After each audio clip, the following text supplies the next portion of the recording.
as we were saying, you kind of felt that's where the ball was going to go. Yeah. And then you felt the need to try and fade it, cut it, block it, and it's that sort of situation on the golf course of right. The problem with that sort of sensation, if there's trouble right, you're not going to want to do it too much. Yeah.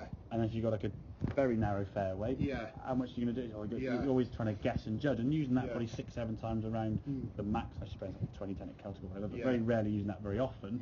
But if you get destructive with it, which is fairways left or right, it's costing a bogey, double bogey at your level, you can't be doing that. Part of the reason we said, well, that was getting a bit close coming back down to impact, get to about here somewhere, left arm was a bit low, left wrist was flat, but the club face now was pretty much pointing up to the sky in a closed position, okay?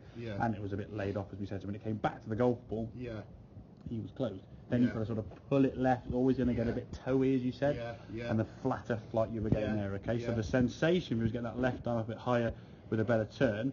That's the practice swing you're making, which is kind of what we're looking to try and get. Left arm now, and you can see the club face there, and the left arm perfectly in line. No grip twisting. You've got a neutral grip. That's a neutral position. That's good. Okay. When you then got to the golf ball in real time, you were kind of in between where you felt you were and where you wanted to be.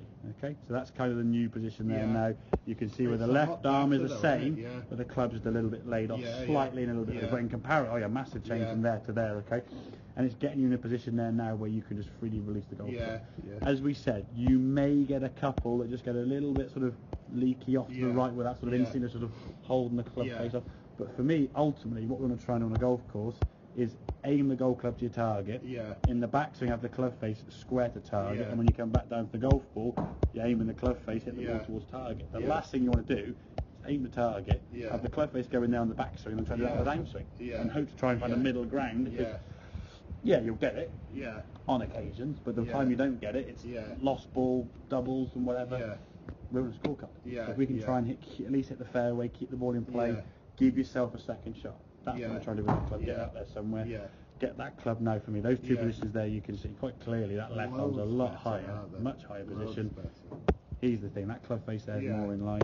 Look at those two positions. That club face, well, the shaft is actually, you think the shaft is actually kind of there as opposed to there. You see the shaft the is elbow the back end. tighter here as well. The right elbow, it doesn't flying as much. It's all everything's just nice and compact, and that is about last. It was a good position you're getting into. I think it's just a question of getting this to turn a bit more. I think the body can stop moving for a number of reasons. Cold, haven't warmed up, just lazy, lack of confidence, not feeling good with the club, or whatever it may be. This stops working. Also, if we can get that back, get that arm a bit higher, that's a great position to be fair. To really unwind that, because it's a bit short horizontal, so it will be slightly left. If you were to continue turning, your club face there would be perfectly. Okay, mate. Superb. Good stuff.